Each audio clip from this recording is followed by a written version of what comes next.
One WBSSC group C group D top লেভেলে পাঁচটা current affairs দেখে নাও কি কি আছে।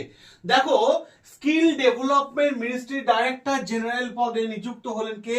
তাতাং পারি। ভূপেন্দ্র কুমার আইএস অফিসার, উনি জম্মু কাশ্মীর এবং লাদাখে ডিসিআর হিসাবে কিন্তু নিযুক্ত হলেন। কোশ্চেন আসার সম্ভাবনা বেশি এই ধরনের।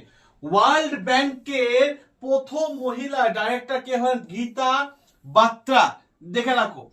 স্কুল এডুকেশন লিটারেসি বিভাগের ডাইরেক্টর পদে নিযুক্ত হলেন সুনীল শর্মা। নামটা কিন্তু মাথায় রাখার চেষ্টা করো, এই ধরনের প্রশ্নগুলো কিন্তু না মানে group C group D current অ্যাফেয়ার্সে আসার সম্ভাবনা বেশি। তারপরে দেখো, ministry of steel deputy secretary হলেন কে? সেটা নিতিন জেন। তো এই হচ্ছে টপ লেভেলে পাঁচটা কারেন্ট অ্যাফেয়ার্স। যদি এই ধরনের কোশ্চেন যদি পেতে চাও তাহলে অতি অবশ্যই এই চ্যানেলটাকে সাবস্ক্রাইব করে নাও, কারণ আমরা দেব তোমাদের প্রত্যেকটা দিন সুন্দর সুন্দর গ্রুপ সি গ্রুপ ডি আসার মতো কারেন্ট অ্যাফেয়ার্স। সকলে ভালো থেকো, সুস্থ থেকো, দেখা হবে তোমাদের সাথে রেগুলার লাইভ ক্লাসে।